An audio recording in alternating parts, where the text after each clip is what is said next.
recording, and if there is anyone from your organization who is not able to be here, you're welcome to share that recording. It will be posted on our website and on our resource Padlet very soon. But with that, we want to make sure everybody's in the right place. So welcome to Turbocharging Equity through an Inclusive Master Schedule.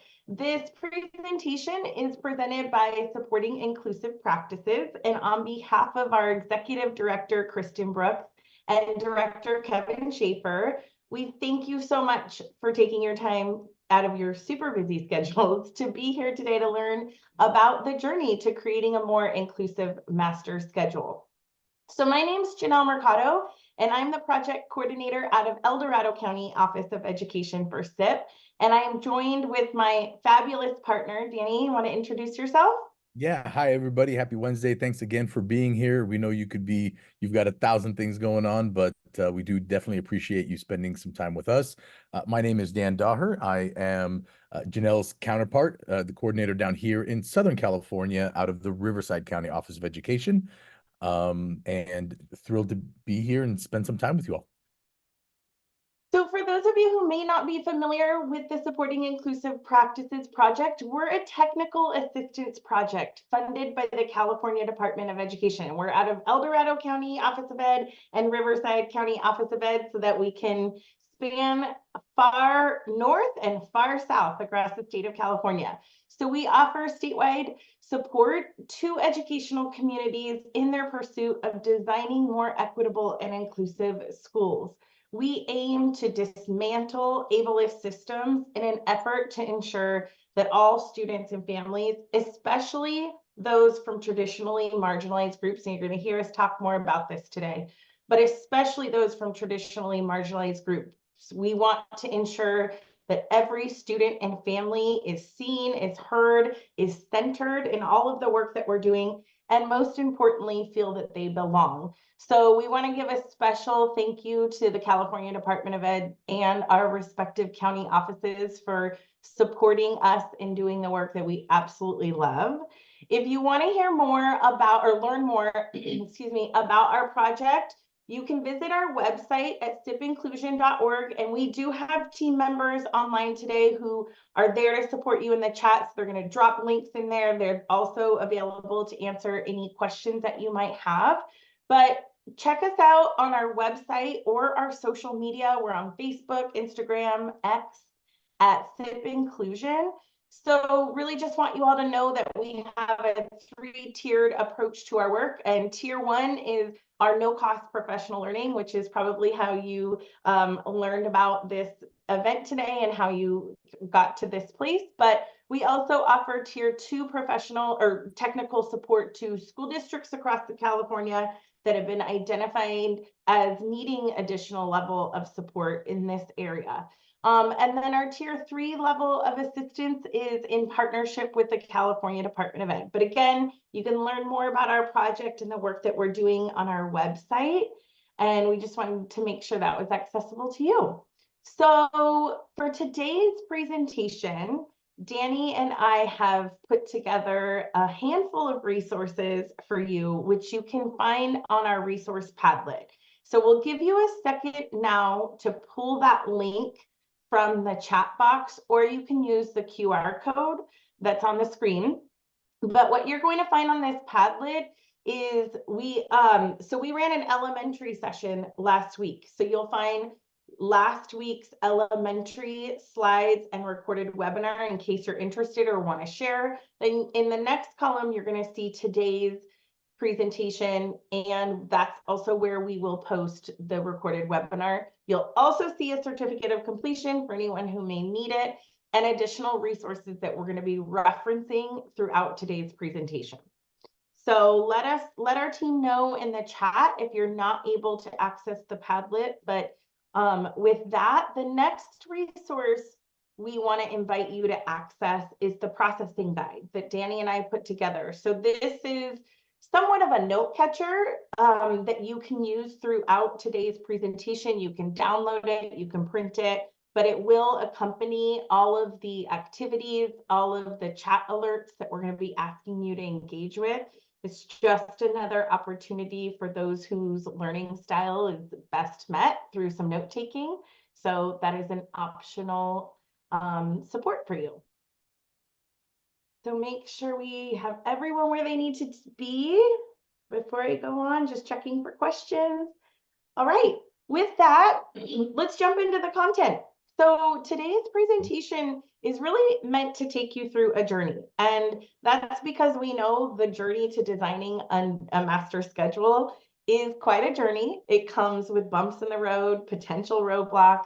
It's also a really iterative process. So Danny's going to talk to you more about what that might look like. But we're hoping to take you through this journey where we start with a clear understanding of the role of a central leadership and a coherent leadership that's really pivotal in designing the work that you all are doing across your system.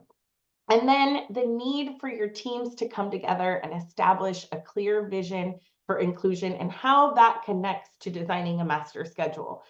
We also want to work through why a master schedule. Y'all are here today with a theory that designing a new master schedule is going to get you to some improved outcomes. What is that purpose? What is that why? And then Danny's going to talk you through the beginning stages of creating that roadblock with, or that roadmap to your new master schedule. And with that, we know it's going to come with roadblocks. So he's going to talk to you about ways and ideas that you can detour around those roadblocks so you can stay the course to designing that new master schedule. So the first stop along the way is talking about why it is so important to have a dynamic leadership and leadership coherence. So in the work that we do, oh, next slide. Sorry. Am I frozen? Do we have Danny frozen? Looks like Danny might have been frozen for a minute. Oh, yep. There we go. Danny, are you with us? I'm here. I can hear everything. Am I frozen? You were. I think you were. Okay, we're on next slide.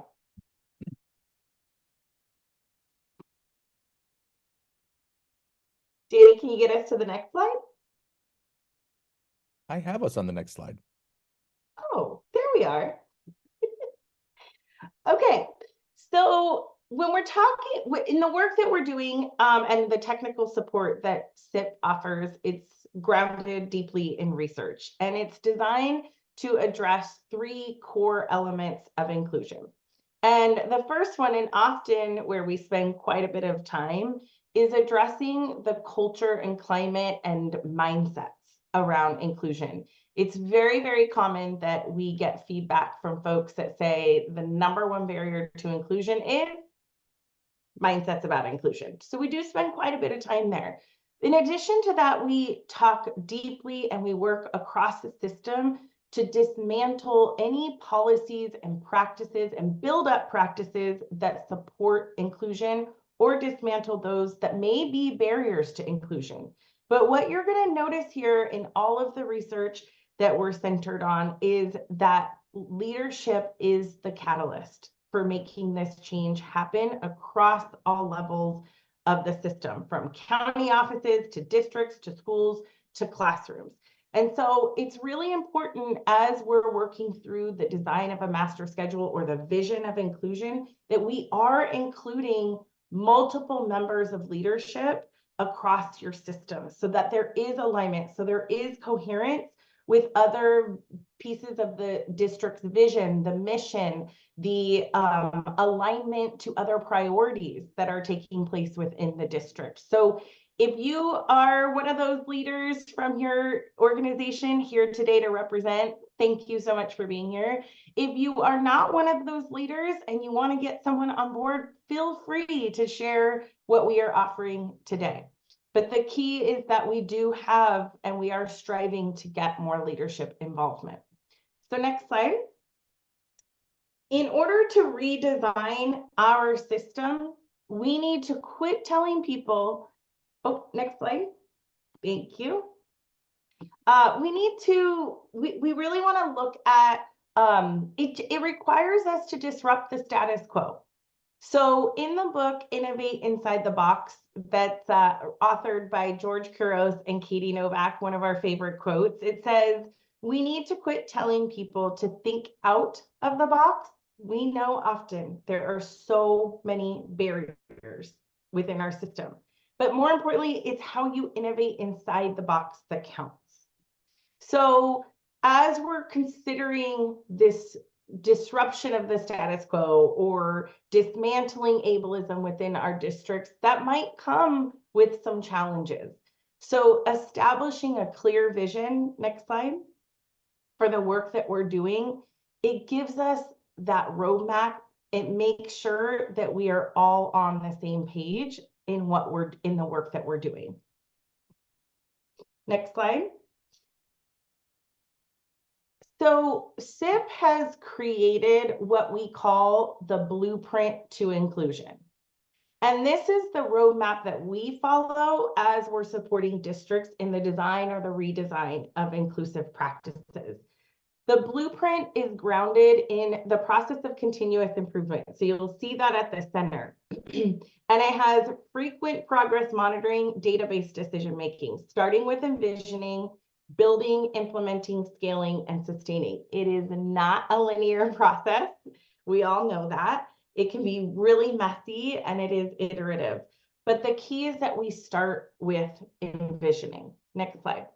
So as you're working within your system to envision what inclusion looks like, one of the key questions to ask is, does the vision for inclusion represent all students and families? Who is at the table making decisions? And all too often, we are making decisions on behalf of other folks that are not represented, especially when we're talking about the disability community. So do we have folks from the disability community who are represented and centered in that vision and decision-making? What's the, you'll want to consider conversations where there is alignment to identify what is the district's or the school's definition of inclusion. How is inclusion defined in your district's vision, in the mission, in the core values? How do we see that represented? And what data are we collecting to align with what we are aiming to do? So that takes us, when we are thinking about all these questions, it takes us next to gaining clarity of the why. So like I said, once we have that vision created, the next step is, how does that vision or how does our master schedule connect to our vision for inclusion? And we want to introduce you to a little video. Maybe some of you have seen it, but this video really demonstrates how important it is to know your why and how that can have an impact on the work, on the roadmap that you create, on the outcomes. So Danny, can we start that video? This is called How Do I Know? And a lot of times when people hear the phrase, how do I know, the next thing they say is what? How do I know what? But the key really isn't to know what, the key is to know why. Because when you know your why, you have options on what your what can be. For instance, my why is to inspire people to walk in purpose. My what is stand-up comedy. My what is writing books. My what can be going out with some friends to eat.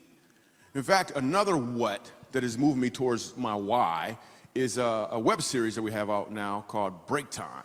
So every Wednesday at 3 o'clock, you should subscribe to the channel.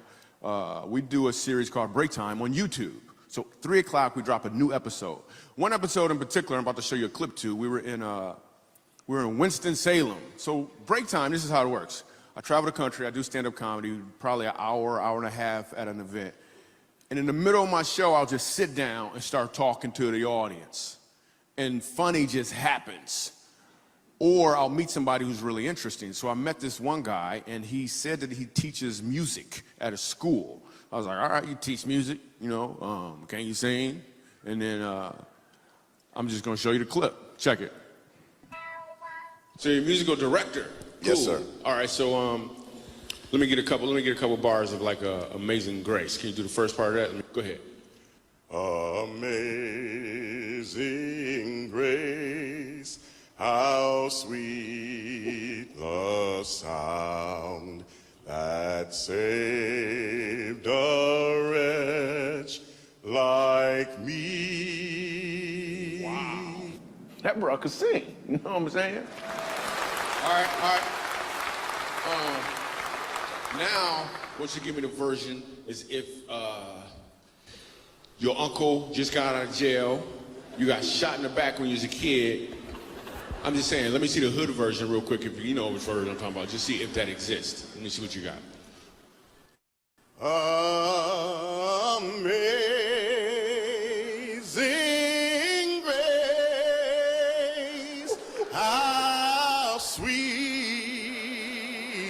the sound that saved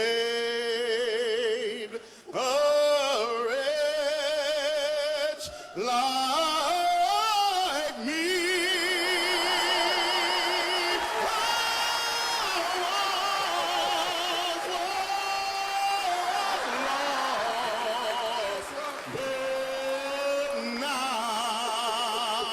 Right now I'm found, was blind, but now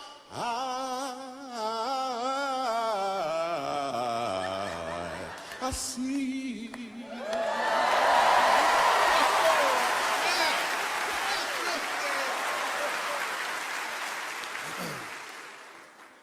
So here's the thing. The first time I asked him to sing, he knew what he was doing.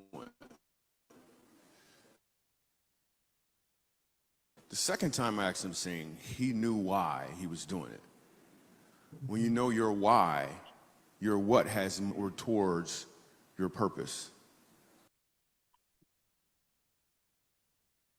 This is called. Thanks, Danny. So this is a really great example. Often we know what, sometimes we struggle with the how, but we know what we're aiming for. And an example of that is, I mean, we have in education, we have accountability measures, we have indicators, we have laws that say this is what we're aiming to do, this is what we're aiming for. But the difference between those indicators or the accountability measures that we're aiming for, the difference between that and knowing our why, centering students and families at the middle, in the middle, that takes us to a completely different desired result. So the question that we want to be asking ourselves is, are we taking aim at the right targets? So we have big picture goals. What are the big picture goals for master schedule? And why are we aiming for, what are we aiming for with improved outcomes or improved master scheduling? So I actually want to ask you all that question and kind of just get a sense for where you all are after watching that video, thinking about your why, what brings you here today. So a couple of questions to consider. What is your why for updating the master schedule? Or you can answer, what are your goals around master schedule? Or what are you aiming to achieve or accomplish? So thinking about your why. Let's take a moment to do a little chat alert waterfall. This might be my favorite part of the thing. Like it's so interesting to get a sense of like where we're all at, what we're all aiming for. It's so cool.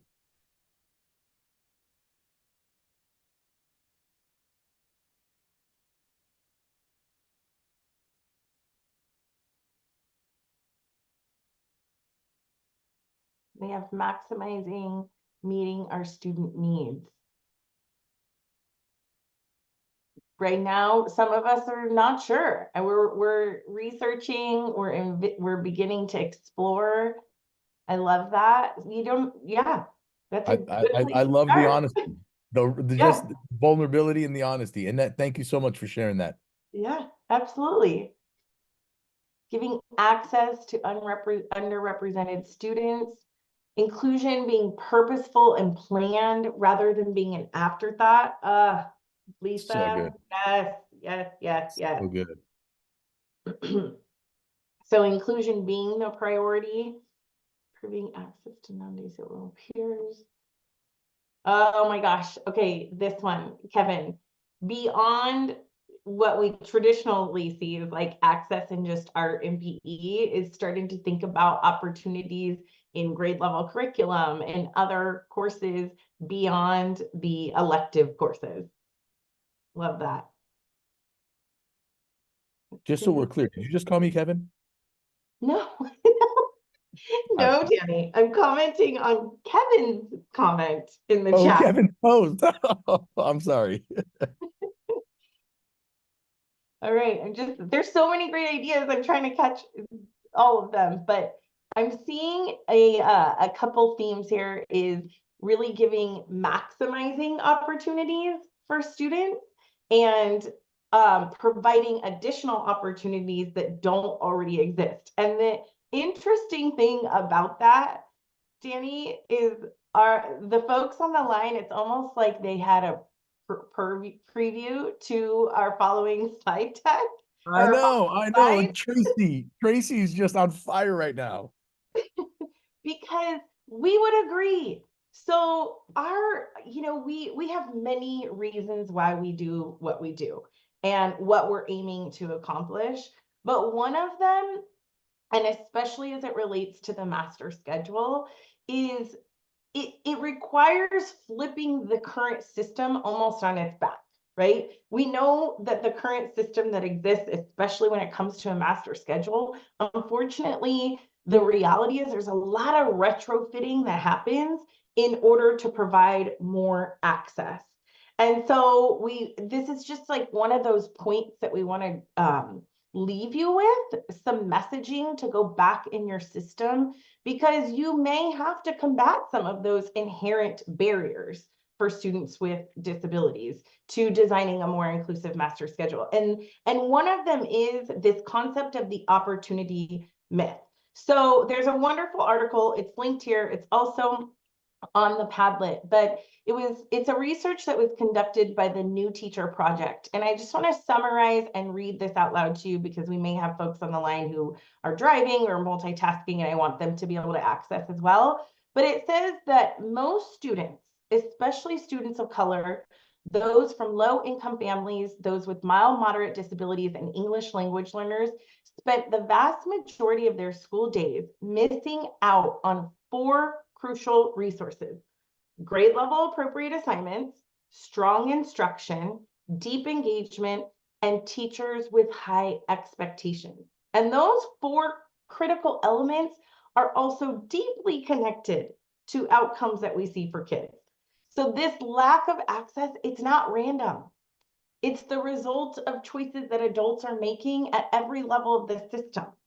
So often within education, we talk about the difference between an achievement gap and an opportunity gap. And the question is, what opportunities are we providing for individuals, especially those from more marginalized communities, to have access to rigorous grade level standards and instruction? So with that, I'm actually going to skip the next slide because just for sake of time, but I just want to leave us with the thought of, as we are thinking about our why and as we are doing this planning, that we are starting with the end in mind. And the truth is that it's continuously evolving, and there are changes that are happening every single day that are offering more and more opportunities for individuals with disabilities to achieve improved outcomes for post-secondary after school. So post-secondary outcomes. So college, career, civic life, independence. And a few are here on the screen. That one, we're going to tell you about the California Alternative Pathways to a High School Diploma that now exists. In case you're not familiar, we're going to talk you through that a little bit more. But just also know that there are college programs that currently exist for individuals with disabilities. More and more each year. One more each year. More And and more. and there was recent legislation that was passed that is a call of action asking universities to put together more programs. And so there are kids behind this who say, and we have research that says 95% of youth with autism expect to have a job. The reality is 17% of adults with developmental disabilities have paid jobs. As far as lifelong learning, 75% of youth with autism expect to obtain post-secondary education. 23% completed a program. And I'm not reading all the data. There's more here for you to come back to and an in-depth research study, but I just want to really center us around there is a great desire for individuals with disabilities to be independent, to live independently, to go to school, to have a paid job. And unfortunately, the outcomes are dismal. So let's have that in our mind as we are creating this roadmap to a more inclusive master schedule. Danny, I'm going to kick it over to you. Okay. I need to apologize in advance if my internet connection is a little choppy. So, Jeanette, Jeanette's on the line with us, but Janelle, if something doesn't come through clearly, please stop me and have me repeat it, please. So let's create a roadmap, right? Like we're highlighting and really spotlighting the role that you all play as pivotal leaders on your campuses or in your organizations. We're talking about the need to establish this vision and then gain clarity about your why. Because once you gain clarity about your why, really you understand that your master schedule has the potential to be one of two things. It can either be a tool to manage how we allocate resources, how we allocate time, and how we deliver services, or if we don't optimize its potential, it can become a barrier for all those things for students, right? One thing that clarity on our why also helps us do is really prioritize all of those things that we are tasked with prioritizing, right? It would not be fair for us to say you can only have one priority, because the reality is you need to consider your students. You don't have the privilege of neglecting and completely neglecting your teachers or various stakeholders, right? And so what are their needs? And then how do you prioritize all of those needs and balance them? Because you're going to need this in your decision-making matrix and in your decision-making logic down the road. When you come across situations where you have to choose between two good options, two rights, how do you make the call, and where do you prioritize fall, right? And so in the case of all our students, right? Access. A lot of you guys talked about opportunity, diplomas, right? IEP goals and things like that. Their needs, their wants. How do we prioritize this stuff? For our teachers, they need time, they need resources, they need time to collaborate, right? They need time and opportunities to function and meet their other roles, right? The other hats they wear on campus besides just teachers, whether they support clubs or athletics or the arts, etc., right? And then our stakeholders.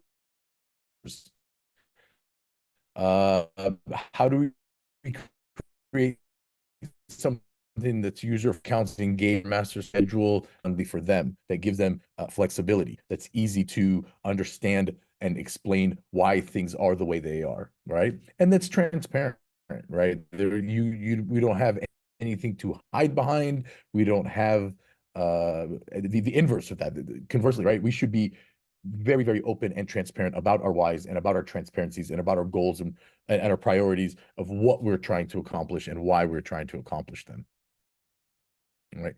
And then lastly, when we identify our priorities, this gets us, like I mentioned earlier, to a place where we know what our non-negotiables are. We have clarity in terms of decision making, and we can put action to our purpose.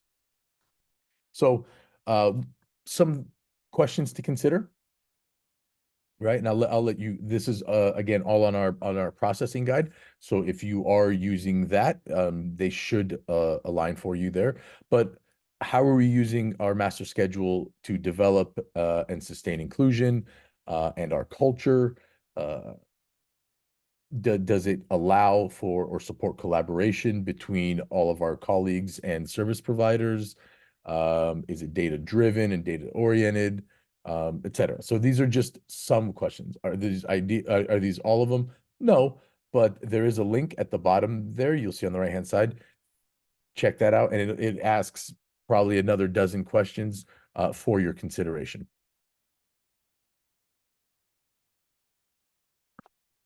Okay, so we've got our roadmap, we have our vision, we've got clarity on our why. We've put together, okay, let's get moving here. We're going to put together our plan. Really got to take a look at our roadblocks, and I don't mean this from a deficit mindset. So if I start getting negative, please somebody correct me, and I'll get right. However, when we say innovate inside the box, what we're saying is that we all have different contexts, and we all have different limitations and different levels of flexibility and autonomy on what we can do or how things might look within our master schedule, right? And those are some of the barriers that we are considering. And so when I say things like, what are the first barriers, or we talk about roadblocks or something like that, I don't want to spend a ton of time on this, but we're just curious what's out there. When you're thinking of like, okay, I got to put together this master schedule, the first thing that comes to mind of like, but this, what's that thing? So let's throw that back in the chat. What's that first roadblock or barrier that comes to mind when we're saying, hey, we need to make we want to try to make the schedule more inclusive, but this is going to be in the way.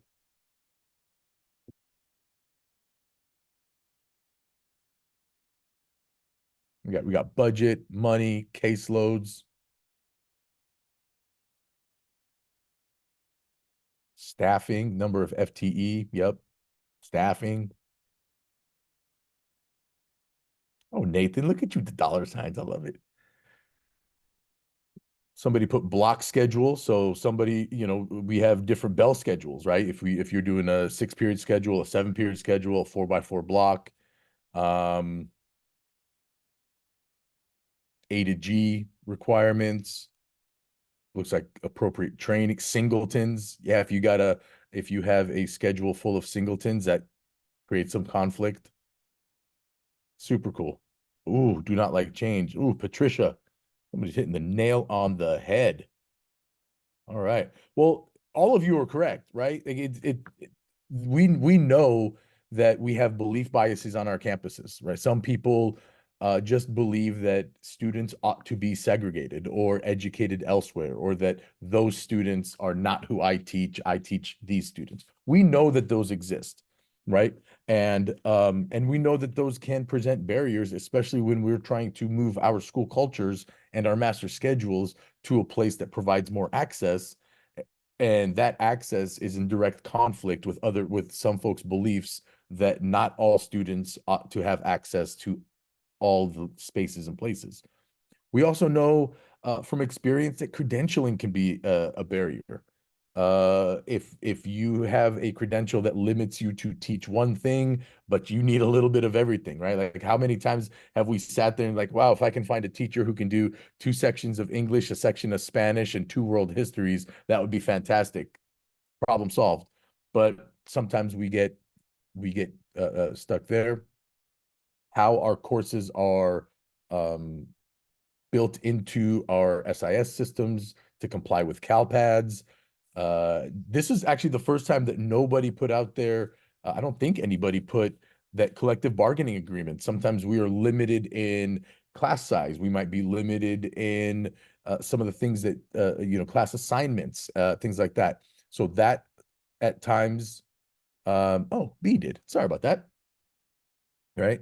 Staffing shortages, we know that. Your SIS system, what we know about SIS systems, they are all great, they are all wonderful, and they are all flawed. They all have their mixed bags of very, very strong parts of them, and then some parts that are just not quite as intuitive that we maybe hope.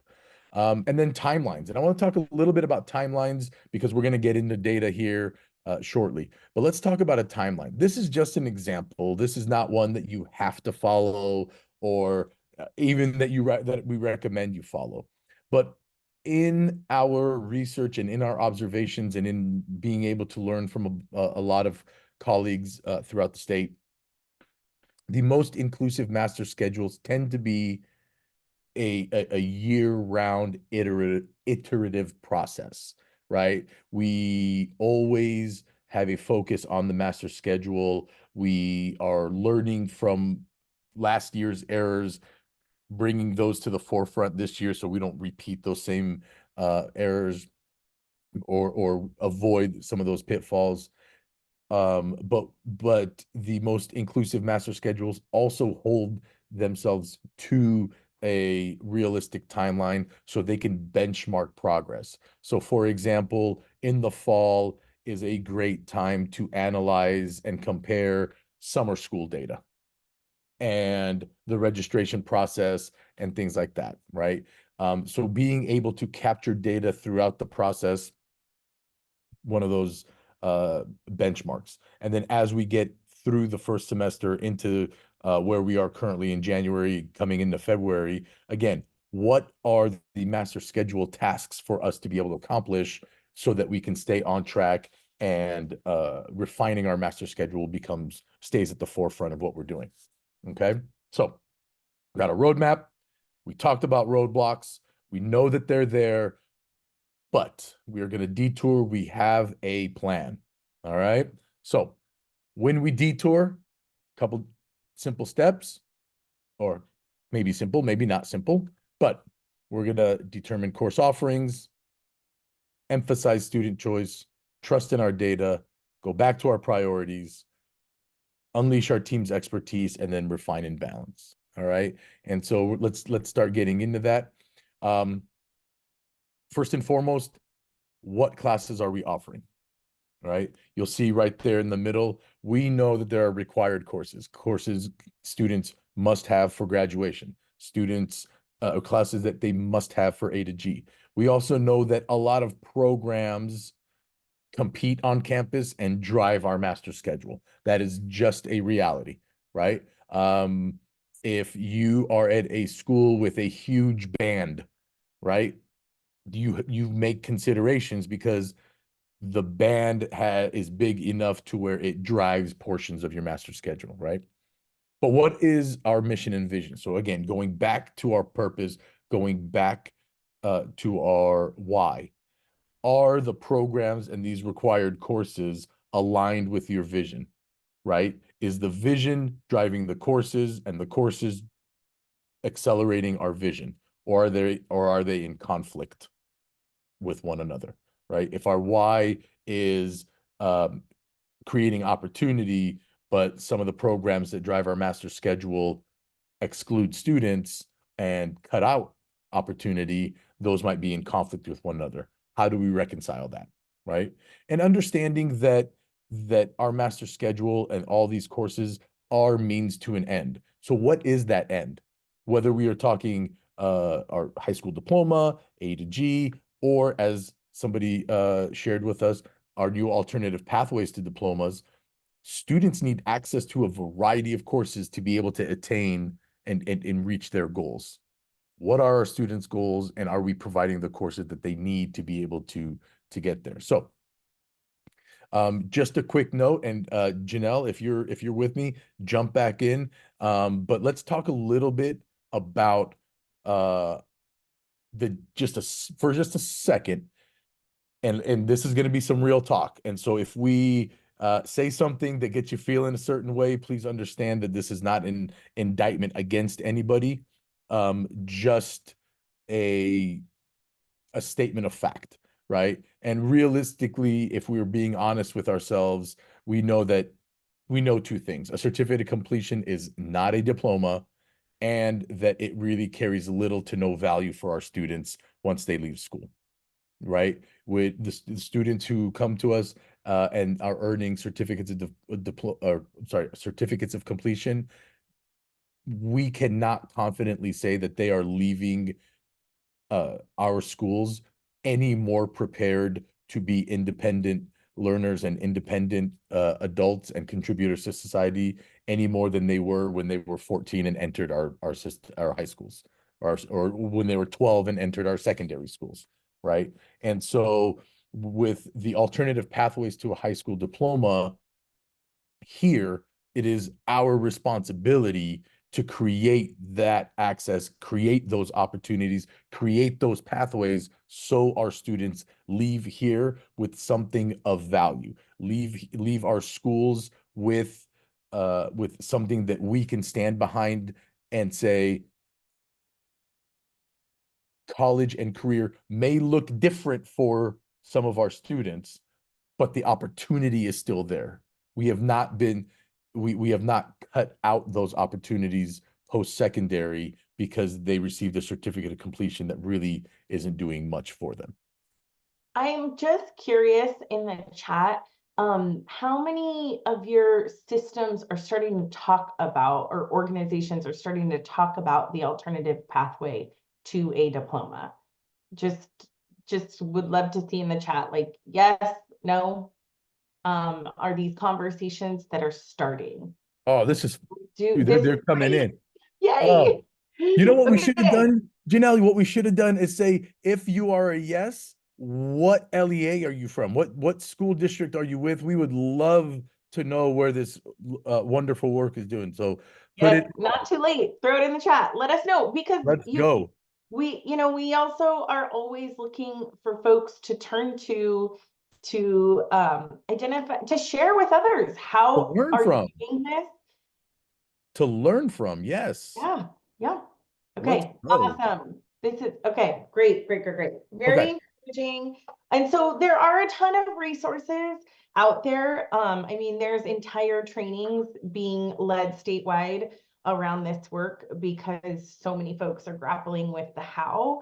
And we just felt that it was really important to incorporate in the design or redesign of a master schedule, because it's crucial that we're starting to center all students with disabilities, including those with extensive support needs. Going back to like the possibilities that we could not have possibly imagined. We do have college programs that are available to students with developmental disabilities. Let's help them get there.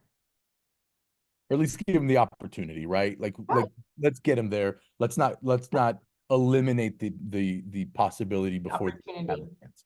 Yep. And just a quick note, we know we're throwing a lot of things at you. We know that our master schedules are so dynamic with so many moving parts. But this is doable, and you guys, we appreciate you being here because this is your commitment to making all of those moving pieces fit and work for our students, and we have to commend you for that. But this is doable, and this is good. You guys are awesome. I love it. Love it. All right. So we talked about our course, determining what courses we're going to offer, our course offerings. We want to emphasize student choice and voice and needs, right? And so this is just an opportunity for us to go back and see, like, what is the process by which we collect course requests, right? And then I'm talking, this is campus wide, right? What parts of that process work? What don't work, right? Let's engage with, who's responsible for that, right? Typically, or maybe stereotypically or historically or typically, I don't, whatever the word is, but our counselors, really lead this work in terms of gathering course requests.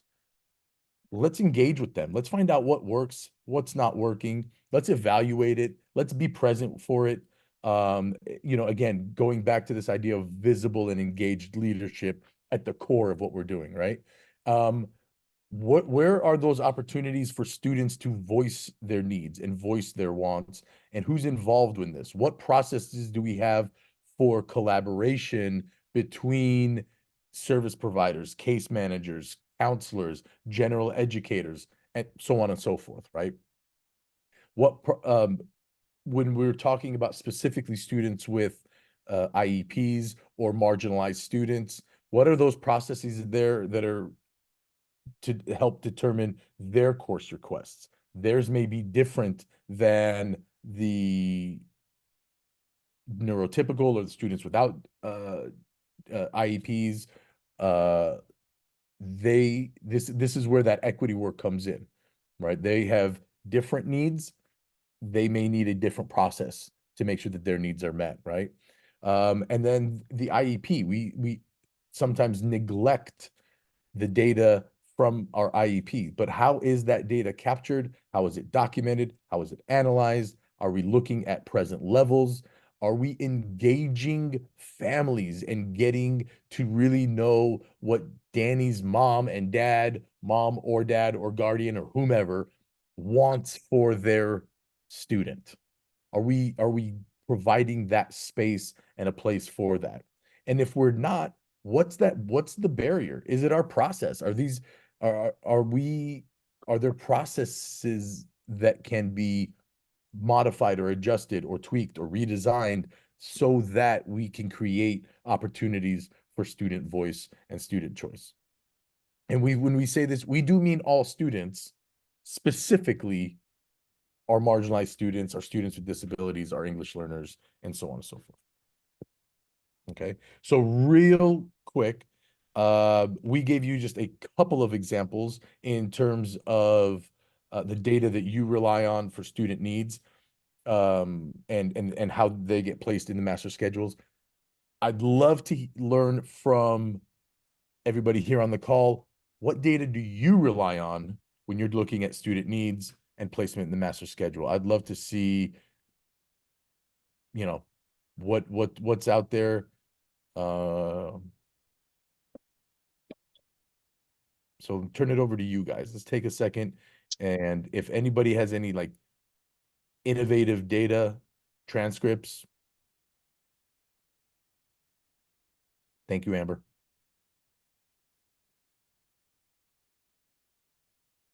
I love that. It sounds like collaboration with multiple Yeah, folks, yeah, Apollo, counselors, thank you for that. special education team, the actual IEPs and 504 plans themselves, local level data like LPAC, CAS scores, iReady scores. I love the combination of different types of data sources, because, you know, having the mix of data sources for more validity. I really appreciate this comment about like specifically meeting with teachers to engage in a collaborative process. Was that Annette? Is that Annette's comment? Annette, yeah, it sounds like there's, you know, and that's a really great strategy to have some honest, vulnerable conversations around student need, not from a deficit lens, but from we want to support every student and we need to understand their dynamic needs in order to do that. Love it. Love it. Comment? So what Sometimes those are hard conversations. for sure. But what we do know is that none of us are going into this blind, right? We are all arming ourselves with data. The decisions we're making for students are data driven, data informed, and that matters, right? We want to make sure that we are making the best decisions with kids for kids based on what they need, where they're at, meeting them where they're at. So in our course request process, going back to the tools that we're using, right, to gather that data, right? What are we doing with student voice and choice? Are we collecting current and accurate data about their levels? Are we aligning it to our continuum of services? So you'll see at the bottom there, that is a snap, just a little screenshot of a template or a tool that you may be able to use to organize your student data based on their IEP goals, based on their current levels, and be able to understand and better delineate their best placement where they can access the least restrictive environment within your context and within your system. Okay. And this template is in our is on the Padlet. Just a quick shout out to our teammates from Moore Park for working on this with us and suggesting this. So thank you to you guys. If you're on the call, you know who you are. Here's another template. This is more it's just another template. We'll leave it at that, right? But this is an idea. This is a way to be able to get all global data for our students in one place. So the first part of the table gives us an idea, an opportunity to understand students' goals and needs. The second part of it gives us an opportunity to place them in the most appropriate inclusive courses. And then the back end of the table allows us to determine and place students where in sections or in schedules that allow them to get their additional services provided for them to support their learning. And it is kind of a long table, but it gives you a global picture of each individual student right there, one-stop shop. So again, just this idea of being able to organize it, because when we organize our data and we're getting accurate data, we can start to trust our data. And when we know that our data is sound, we know that it's relevant, we know that it's accurate, and we have trust in it, we can start building with confidence. Okay. So again, what's the relevant data? Maybe you're using DNF data. Maybe we're going to talk about, we are going to use our course request tallies. That is probably a very common tool that we use from our SIS systems. But are we looking at summer school data, right? Where if we know that we historically have had a fail rate in a certain class of X%, and we know that of those students, these many students have historically enrolled in summer school, and we know that in summer school, the historical pass rate in this class is X%. We can start to get that through line and make predictions of how many sections of that particular subject we're going to need next year, right? Based on our summer school data, right? What about our enrollment trends? For those of us who might be experiencing declining enrollment, that matters, right? If we have fewer kids coming in, that's going to start to impact what you have going on at these other two data sets, right? Staffing, we know if we have declining enrollment, that's going to impact our master schedule. That's going to impact our staffing allocation and our FTEs that we have available. And so this really, really is a really cool opportunity for some creativity, because we know that we can still do this even in context where we have smaller staffs. Would this be much easier if we had 20 more teachers? I don't know. The schools that we've been at and the master schedules where we see inclusive practices in action, we've seen them at various schools, schools of various size and staffs of various size. And the schedules that are the most inclusive tend to come from the school cultures that are the most inclusive and that are the most aligned to the why of this master schedule.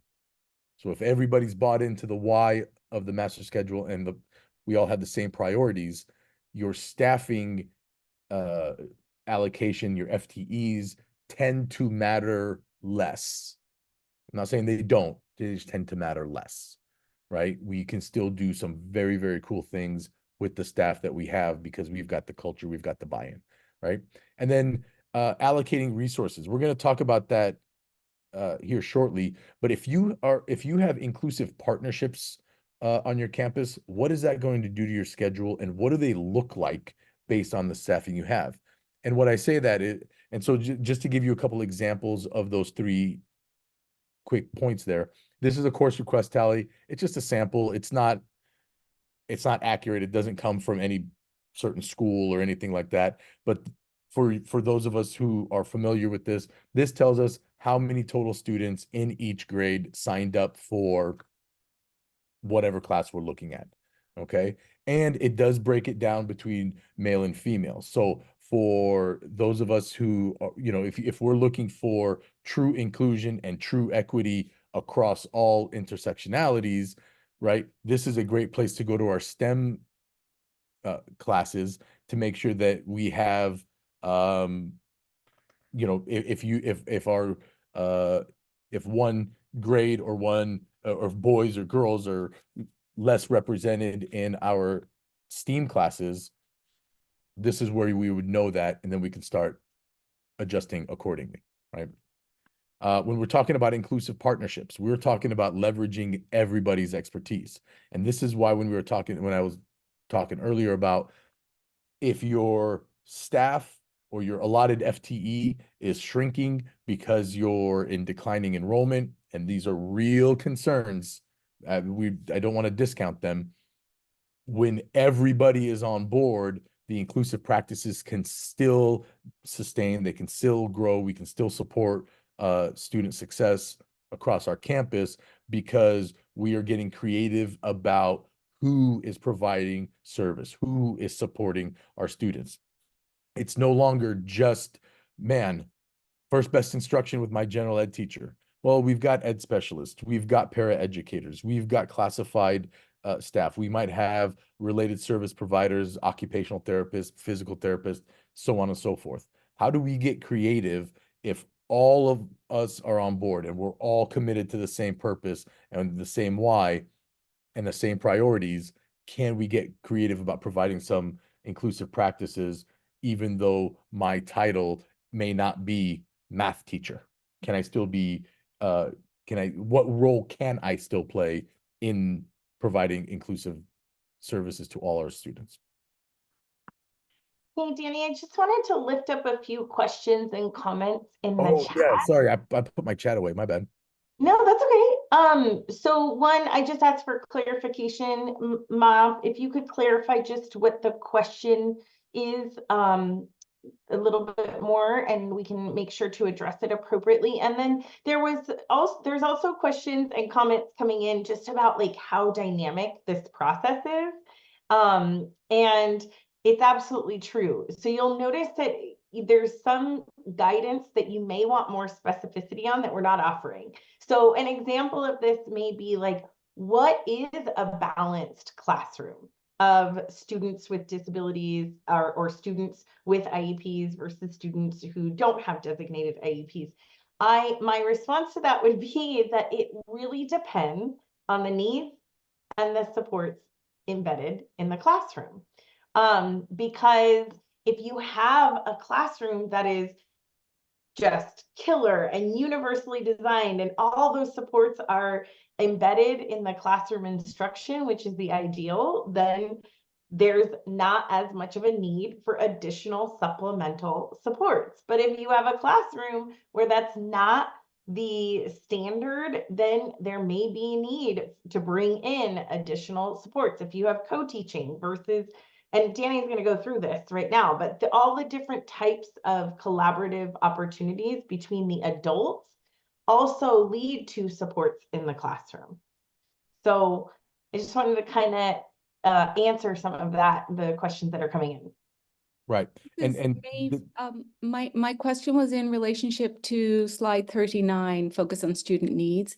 And it looks like there is a process there for to use when, you know, unpacking what a student might need. And I wondered if there are going to be examples, like specific examples of applying some of these strategies to the process.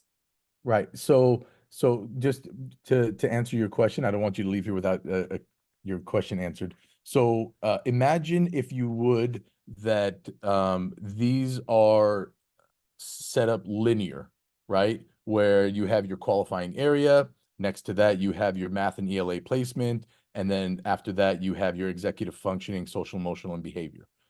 And then each line would be a student.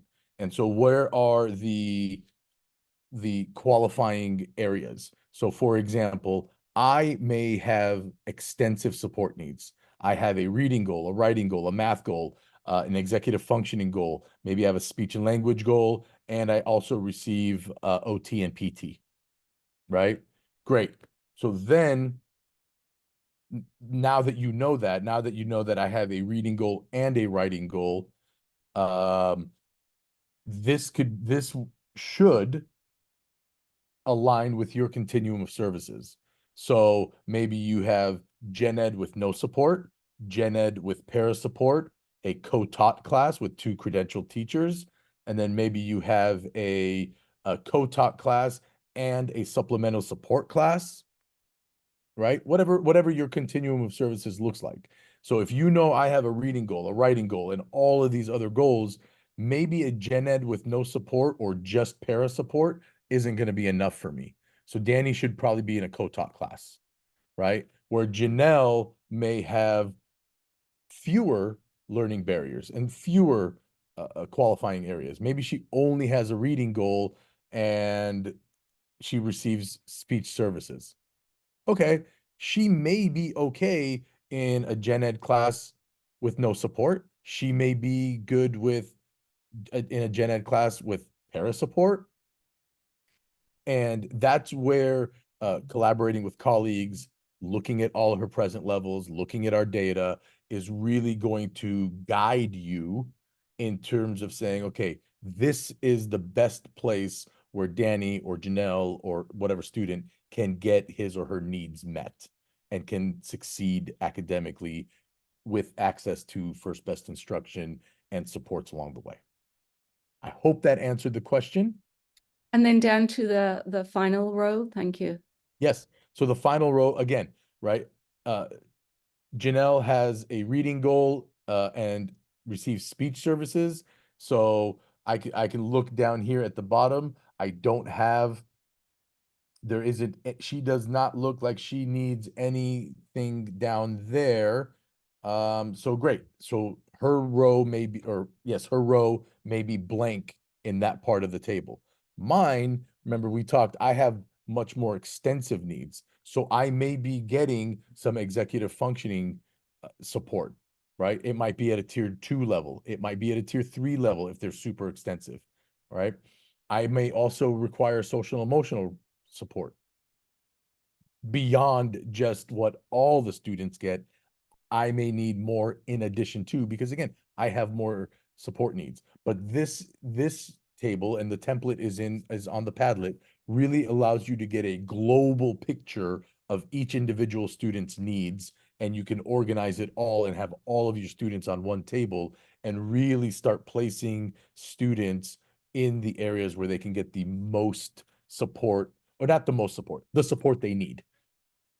Thank you so much. also- That's so helpful. I feel it really guides a team that the prerogative is to just figure out how it's going to happen, not if it's going to happen. Yeah, and this is where going back to innovating inside the box, right? This is where we would encourage you, Danny, if you could go back to, oh, it's okay. This is where we would encourage you to use all of the options for inclusive partnerships. So I see a comment in the chat that's like in experience for many, when you look at the data and when you look at IEP goals, there tends to be a lot of IEP goals centered around English language arts and math. But then you also have students with executive support needs or behavior support needs, etc., right? And going back to staffing and how to incorporate related service providers, look at how you can leverage your related service providers in some of those other courses where maybe you don't have an ed specialist supporting. So perhaps the ed specialist is focusing specifically on core content areas, and then you're looking at how that student can be supported in history, science, electives, through paraeducator support, through SLP services. I mean, think about all of the conversations and social development that happens in some of those other classes, especially those elective classes. How can we leverage other personnel or member of the IEP team to support a student in those areas? Great point. And actually, and Dr. Brooks, Kristen made a great point. When we're talking about transparency and collaboration and really bringing in all of these folks, being creative about who has input, who has a seat at the table, because again, we're all working for the same purpose. We're all working to try to get every one of our students' needs met successfully in the least restrictive environment. So we're all when there's transparency and collaboration, we're going to be able to make the most comprehensive and best decision for our learners. But for one of the decisions that you may be considering is, what do my inclusive partnerships look like on my campus?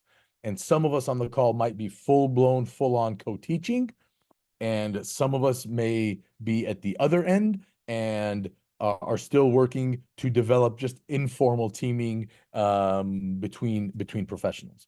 And that is great. That's fine. But the fact that you are here tells us that that this is important to you, that this is something we are working on, right? And the fact that we are, if nothing else, just pointing this out, or this graphic from Novak Education, really says that it can look differently depending on what your context allows you to be and where you are in that blueprint for inclusion that we talked about. If you are still in envisioning and building, and we are still new in our journey, and we're making progress, but we also know that we're quote unquote not there yet, that's great. You may be on the left side of this graphic, and that's fine. That's what your context allows you to innovate with. And if you've been at this a little more, or if you're just like, to heck with it, we're jumping into the deep end, we're going into co-teaching, that's great too. But regardless of where you are or where your teams are on this continuum, is really going to impact what your schedule looks like from a staffing perspective and a class size perspective. And so when we're allocating our resources, we've got to be honest and real about what this could look like. And this is where you become the advocate for your school, the advocate for your kids, not even the advocate, the lobbyist. You're going to go back to business and fiscal and your superintendent, whoever, and you are going to lobby for, please don't cut my staffing. This is why. I know we're in declining enrollment, but having more people is going to help me do more of this, and this is good for kids, right? But in a traditional master schedule where we have standalone or segregated classes, you may have a scenario like the one on the left, where we've got 5 algebra classes or English classes or fill in the blank classes of 30 kids. We've got 12 kids in a class of a quote unquote SAI class or RSP class or whatever the label is, and we are servicing 186 students, albeit in a segregated fashion. On the right-hand side, you will see that we have now 3 sections of algebra, but now they're at 34. We also have 2 co-taught sections. collaboratively taught sections, also at 34. And we are down to only one of those classes, the RSP classes or the SAI classes or what have you. And now that is a little larger too at 16. Okay, you'll notice that in the first example, we had 8 total sections. In the example on the right, we only have 6, right? So if we are leveraging our inclusive partnerships, we have to reconcile or find creative ways around the idea that either our class size is going to increase or we have to increase the number of sections that we're going to allocate and offer. Okay. And again, when you're making that decision, that is just kind of one of those realities. And so what are your priorities and what decision are we going to make? Can we lobby for a couple more sections so that I don't have to increase class size? Or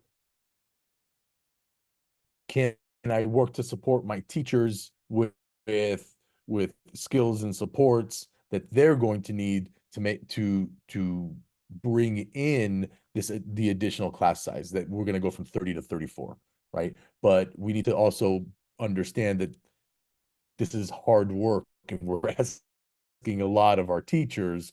And if we go down and increase class size, again, the transparency, the collaboration, the conversations and discussions that need to happen. Because unfortunately, this is kind of, I don't want to say inevitable, but a possibility of running into. Janelle, I don't have my chat box up. Is there anything that's good that to No, I'll let you know. to We're good. priorities, right? We talked.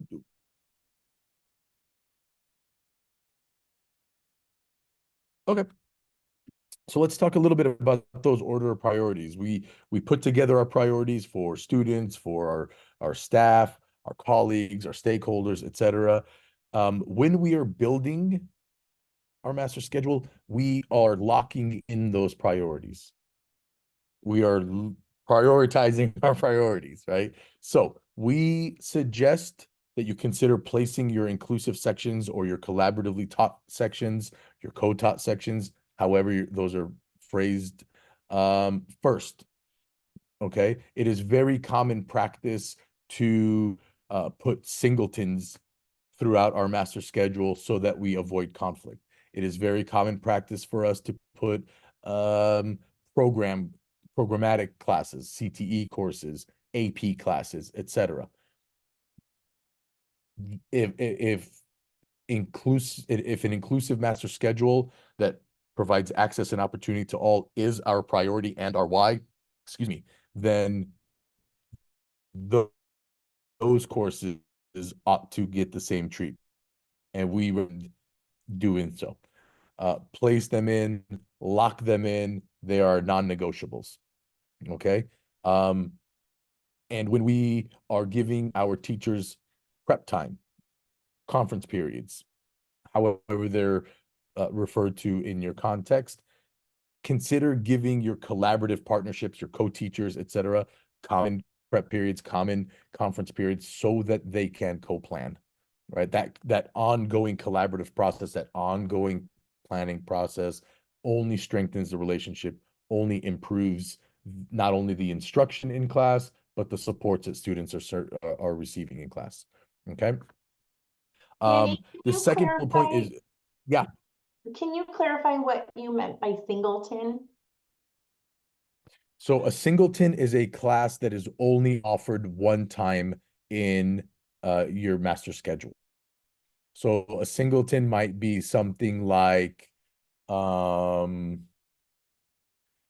maybe you only have one art teacher or one choir teacher, right? So maybe ASB or student leadership or right? So it's any course that is only offered one time throughout your entire master schedule. That's a singleton.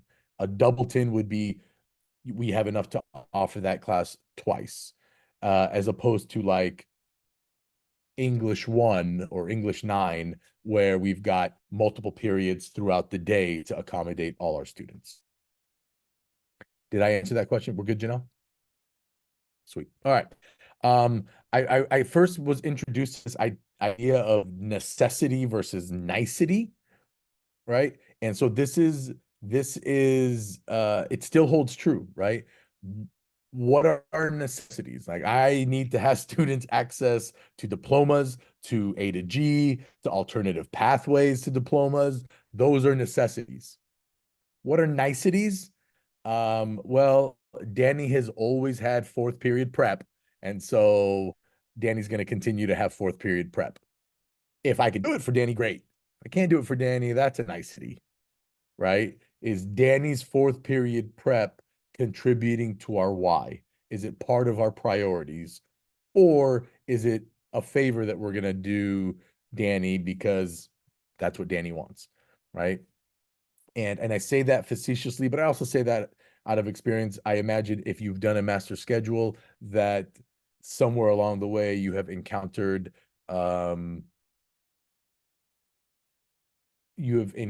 situations where adults are making decisions for adults first as opposed to for students first. But that happens all the time. And then when we order our priorities and we're going to put in the effort and the time to avoid conflicts, to place our courses in a certain way, to provide common conference periods, and to lock them in because they are our non-negotiables and they are in direct support of our vision, our mission, our why, our priorities, etc. Do not allow any type of randomness to get in there and mess it up. And what I mean by that is, don't schedule your students with disabilities first. Lock them in. Put them in the places, put them in the classes that you know they need based on the data that you've captured and that you've accumulated, right? In the same way where if you have a student who's got 6 AP classes and those classes have to be in a certain order so that he or she can access all of those classes, no different. Same concept. I have to have a couple of co-taught classes. I need a couple gen ed classes. I need a support class. I need a adaptive PE class, whatever. Great. Those need to be laid out throughout my master schedule so that I can access those classes and I don't have to settle or people have to put me in more restrictive environments. I can access the classes that the data says I belong in. Okay. And communicate, collaborate, transparency, communicate. We can't assume that all of these processes that we're putting in place are normal. Expect thoroughness, expect detail, engage our people to do this so that we can be on the same page and making the right decisions. Let's not assume. Now, in some schools, in some contexts, this is the norm. Great, love it. But if we are updating processes, if we are using new forms, if we are collecting data differently, if we're looking at different data sets differently, that might be new to folks. Collaborate, bring them in, and engage with them. So this is an example. This is a small little snippet of a master schedule that I put together years ago. We were moving into co-teaching. You will notice that I have my teachers, I have my periods. We're aligned in terms of co-teaching for 9, common preps, things of that sort. You will see that I placed Art 1 and a computer class away from my English 9 class. So that kids can access that. Those were access points for students on my campus. We co-taught our PE 9 and 10 with our adaptive PE, so that students who were receiving adaptive PE services no longer were segregated and doing their own thing. We all did PE together because that was another access point for my students. And and we put it in and we laid them out in a way that gave access to my freshmen to their to certain classes. Very similar. I used juniors this time. You'll see the junior classes are spread out a little differently.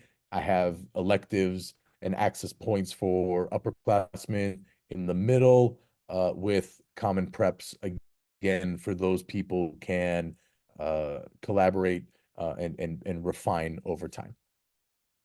Once I got my priorities locked in and they were no longer negotiable, this is it. And I get that for every department, everywhere along the way. We've collaborated. We know our non-negotiables, including some conference periods. That's what you're going to hand back to folks and get their input. And so where I came in, you will see that Mrs. Z right there in the middle, I'm sorry, Mrs. Y taught an ELD, a couple ELD classes, made it easy. My VAPA teacher also taught AP Art, and the department chair said, we're going to go with period 1. Fantastic. I didn't care as long as the other stuff that were non-negotiable stayed in place. Some of the other stuff doesn't matter to me. But what did matter was that we were really clear about our expectations, that it is balanced across each period, it is balanced by grade, it is balanced, and it provided flexibility. It's balanced by prep period, so on and so forth. Okay.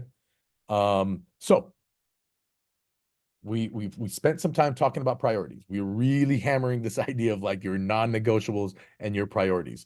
Right now, if you had to go back a few slides when we were talking about our priorities, if you had to say your number one, what's your number one priority? Let's see what we're coming up with. Hopefully, I don't know if throughout the course of this process, maybe we refine that. Janelle? Yeah, maybe we take a quick 30-second waterfall in the chat, just looking at the time, want to make Okay. sure.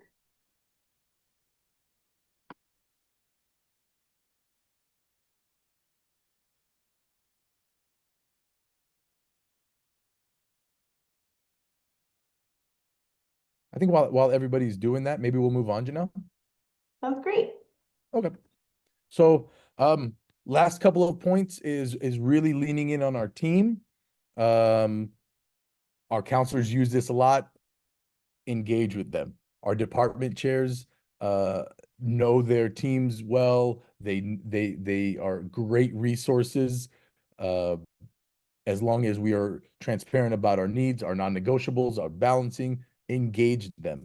Our assistant principals, engage them. Our co-administrators, they're wonderful. They bring a lot of expertise typically to this process. And even if they don't, we are leaders of leaders. It is important to build capacity with them. This is a skill that is only going to make your school and your school culture stronger. Engage them, teach them, bring them along. They're going to need it to move the work forward. And again, stick to your priorities. When you have to decide between two rights, the higher priority wins out. And that might help your decision making along the process, along the way. Lastly, refine, balance. You've got everybody's input. Make sure your non-negotiables were not touched or messed with. We're gonna run it. We're gonna get into our conflict matrices, and then we're gonna balance conference periods, seat counts by grade and subject to period, so on and so forth. And what this could look like, this is a typical conflicts matrix. Nothing special. If we're looking at ceramics, they're in the middle, and we see 2 conflicts, 3 conflicts, that may or may not raise a red flag for you. If we see 150 conflicts, probably a red flag for you, right? And so you could reiterate, you're going to have, not reiterate, you're going to have multiple iterations of this. But at some point, we're going to have to just do it. You got to run it. We need a baseline data about our loader and how many schedules we're able to successfully load and not load. We're going to run our data. We're going to analyze our data, take a look at our conflicts and barriers. We may move some sections around that we're going to communicate with our department chair to let them know that, hey, Janelle's AP art class is going from first to second, too many bit conflicts, sorry, whatever, right? We'll revise it, we'll run it, analyze, revise, run. We're going to go through this to the point up until you are comfortable with the percentage of students that have loaded accurate and complete schedules, and then you'll turn it over, and then you'll go through kind of like that finalizing certain schedules. And then lastly, if you've got this and you've gone through this process and you feel comfortable, start your engines, get moving as you go, model inclusivity, model inclusion, make sure your documents are revised, updated, and user-friendly, right? You can't give a resource to somebody if they can't use it. That doesn't do anybody any good. Balance unwavering priorities in a way that's collaborative and transparent. Stay persistent to remove barriers to access, remove those conflicts. Remember, somebody told me one time that good enough is seldom good and it's rarely enough, right? So let's not settle for good enough. Let's keep pushing and getting those multiple iterations until you get something that you're proud of and confident in that it's best for your kids, and then provide opportunities for support and success. If we want that for our kids, let's give that to our colleagues. Remember that randomness is not good. Students with disabilities first, they have different needs. They need, this is a great way to be an ally and really, really support all our students. And then lastly, if you get nothing else out of this before we wrap up, when you're clear on your why, everything else has purpose. Be intentional, be collaborative, and use data. And then don't let technology mess this up for you. Randomness is our enemy, right? Stay with intention, schedule those students who need a little more TLC in terms of scheduling first before everybody else. And then I will stop. Janelle, I'll turn it over to you. Thank you so much, everyone, for being here. I'm looking at the time and want to answer one last question in the chat in regards to, like, is there any specifics about how many students with IEPs, if there's a cap? There is no cap, but going back to balancing student needs, looking at the supports that are being offered, and there is some research out there that says in a co-taught class, that a sweet spot is around 30%. But again, that is guidance. That is not law, legislation, anything like that. And I really think it's just so important that you're dynamically making decisions with all of the educators around the student when you are determining classes and things like that. So it's also dependent on context. If you've got that class that can support more, great. If you don't, you may want to consider being less than 30%. Yep. So we thank you so much for being here today. We hope that you will be able to engage with us in future SIT professional learning events. We do have a co-teaching professional learning series that's launching next week. So if you're interested, we'll put the link in the chat for you. We're also going to ask for your feedback on this session. So we'll put that link in the chat. It will be sent directly to you as well. Just really appreciate you being here today, and your engagement, high-level questions promotes the learning for everyone. So appreciate that as well. So we hope to see you soon. And thanks so much. And stay on if you have questions. Danny and I will stay on for a couple minutes. We'll hang out if you have questions, but we know your time is valuable. We do appreciate you being here. We know you could have been doing anything on your to-do list, so carving out time for us means a lot, and we do. Thank you so much. Thank you. Yes, thank you.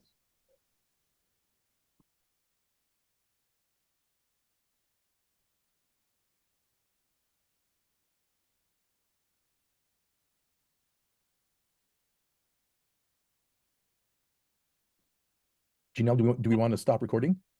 Oh, yep. Thank you. Yep.